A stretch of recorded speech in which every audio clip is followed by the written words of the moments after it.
4 estratégias que você vai colocar em prática, né, para conseguir fazer o diagnóstico das suas finanças, para que você consiga fazer o seu diagnóstico financeiro, tirar essa fotografia, esse retrato das suas finanças. Então, papel e caneta na mão e pronto para colocar em prática esse diagnóstico assim que você assistir esse vídeo, tá bem?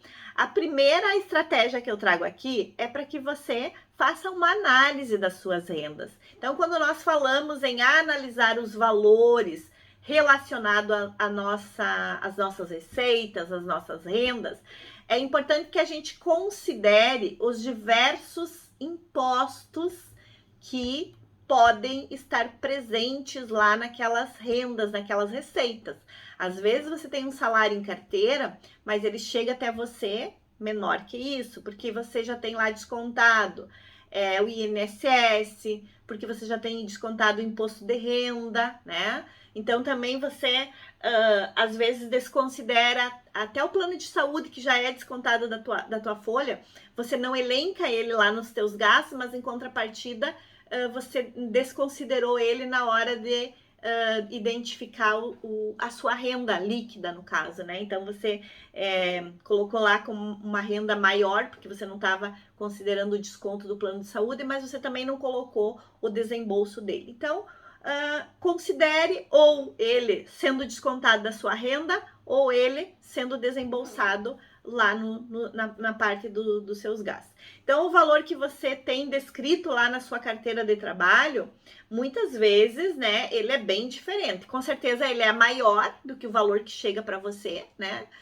E aí, você precisa, então, ter clareza do quanto esses descontos representam. Então, por outro lado, é importante que você também não esqueça de incluir alguns outros valores que você pode receber mensalmente. Às vezes você fez um trabalho extra e obteve um valor maior da sua renda. Às vezes você fez horas extras, às vezes você ganhou mais comissões e isso aumentou o seu salário. Então, assim como é importante considerar aqueles valores que vão ser descontados, é importante que você também considere aqueles valores que tem possibilidade de entrar a maior nas suas rendas. Outra questão ainda que também pode acontecer é de você usar um hobby seu, por exemplo, você tem o hobby de passear com cachorros e você gosta disso. Talvez você possa fazer fazer essas atividades para amigos que vão viajar, enfim, para pessoas conhecidas, esses amigos acabam indicando para outras pessoas, então você realiza essas atividades e você é remunerado por elas. Então pode também ser alguma renda extra. Ou algum outro hobby que você tenha e que você acaba fazendo algum tipo de artesanato, inclusive, ou arte, né? E aí você acaba vendendo, as pessoas compram esses objetos que você confecciona e isso pode te trazer rendas extras. Então, considere tanto os descontos das suas rendas como possíveis acréscimo nas suas rendas, tá bem? A estratégia 2 seria a ideia de você identificar quais são os seus gastos, tá? Então, identificar todos os seus gastos, relacione eles. Use aí um caderno, use o bloco de notas do seu celular, use um aplicativo, use a planilha de Excel, aquilo que para ti for mais confortável, for mais tranquilo de utilizar e que realmente você vai conseguir se encontrar aí nesse processo, de modo que te auxilie e não te prejudique, tá? Então, faça a definição, a escolha por aquilo que para você é mais proveitoso, mais útil, que vai te beneficiar, tá bem? Então, a ideia é que você liste todos os seus gastos, em que você está gastando e o quanto você está gastando. Também você já pode ir organizando aí o dia do mês, mais ou menos, que você tem que desembolsar cada um desses gastos. Pode até colocar por aproximação se eles modificarem de um mês para o outro, mas você já vai ter uma ideia aí desse momento aí de desembolso, né? Quando é que você vai fazer o seu desembolso. Então, Essa é uma questão importante que você tem que ter em mente e considerar aí nesse processo. Quando você listou todos os seus gastos, agora você vai categorizar. Então, a terceira estratégia é para que você categorize estes gastos, tá? Você vai categorizar esses gastos em gastos prioritários e gastos não prioritários. E por que isso é importante?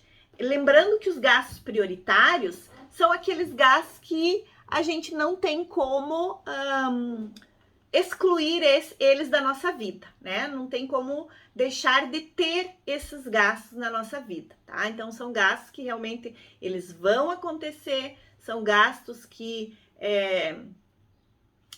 eu não tenho como não tê-los, como moradia, por exemplo, ou eu vou ter lá o aluguel, ou eu vou ter a prestação da casa, né? De qualquer forma, tanto aluguel ou a prestação ou imóvel próprio, eu vou ter o IPTU, eu posso ter também gastos de conserto, né? Consertos que possa, manutenção aí que o imóvel possa precisar, então isso também eu preciso considerar, né?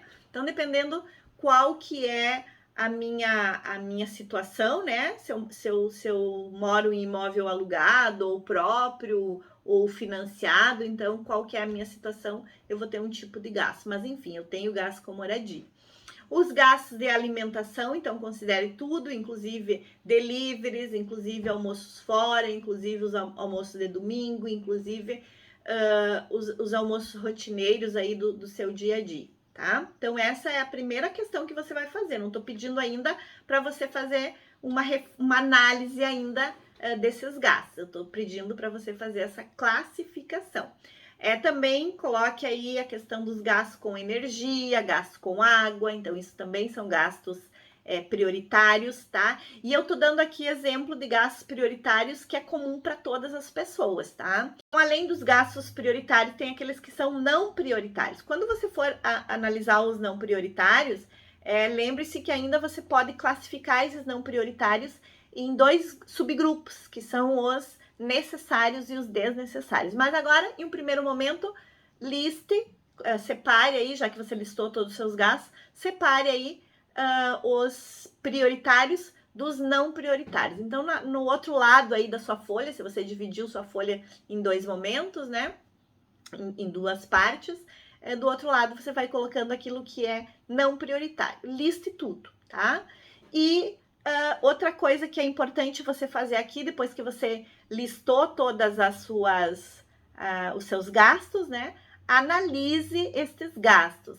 Analise no sentido de identificar o que desses gastos não prioritários, eles podem ser gastos desnecessários. Então, você vai fazer uma análise em todos os seus pagamentos, em todos os itens que você desembolsa todos os meses, e vai olhando ali o que poderia ser desnecessário. Lembrando que os desnecessários são aqueles que você vai cortar imediatamente. E não é porque, talvez não é nem porque você esteja precisando de dinheiro para guardar, mas é porque esse dinheiro que você está indo nesses gastos desnecessários é um dinheiro indo para o ralo. Então, tudo aquilo que vocês não aproveitam são gastos desnecessários. Então, essa é a ideia aí quando eu falo para vocês fazer uma análise, né?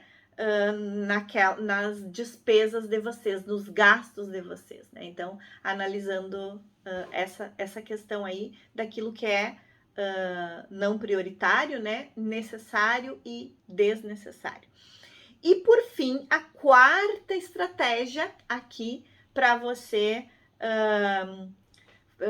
ter este diagnóstico financeiro claro na sua mente, eu sugiro então que você avalie as oportunidades para você melhorar os seus números, tanto melhorar a sua receita, então veja se existem possibilidades de você melhorar, digamos, se você identificou aí nesse processo algumas rendas extras que entram e que você pode potencializar a geração dessas rendas extras, então esta pode ser uma alternativa aí para você melhorar o número né, os valores que entra todos os meses aí de renda extra, e também avaliar o seu desempenho com relação ao que você está consumindo de recurso, aos seus gastos.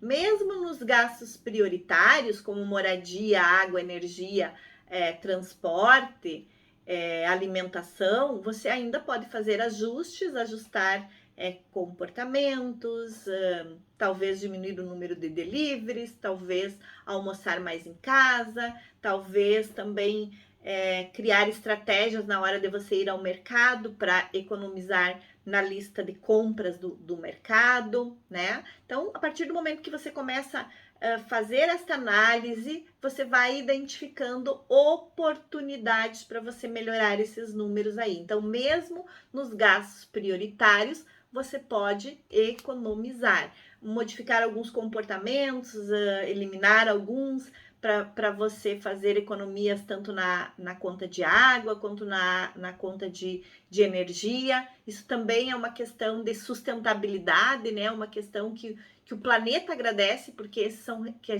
são recursos esgotáveis que a gente consome e que à medida que a gente fizer ajustes, isso também pode ter resultados importantes para o nosso planeta. Da mesma forma, quando o que a gente consome, né?